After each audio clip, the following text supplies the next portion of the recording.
Hello, എന്നൊരു അടിപൊളി mini vlog ആയിട്ടാണ് വന്നിട്ടുള്ളത്. അപ്പം ഇന്ന് നമുക്ക് കുറച്ച് കൂന് കിട്ടിയിട്ടുണ്ട് കേട്ടോ. അപ്പം നമ്മുടെ തൊടിയിൽ നിന്നല്ല, ഇത് വേറൊരാൾ തന്നതാണ്.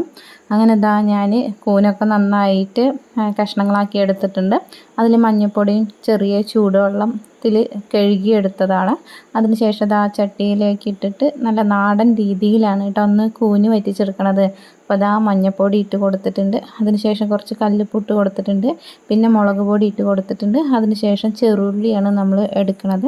അങ്ങനെ ചെറിയ ഉള്ളി ചതച്ചിട്ട് കൊടുത്തിട്ടുണ്ട്.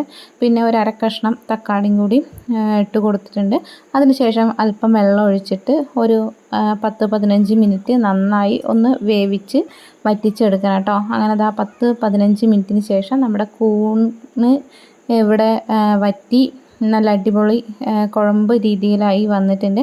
അപ്പം ഇതിലേക്ക് നമുക്ക് കുറച്ച് പച്ച വെളിച്ചെണ്ണ കൂടി ഒഴിച്ചു കൊടുക്കാം.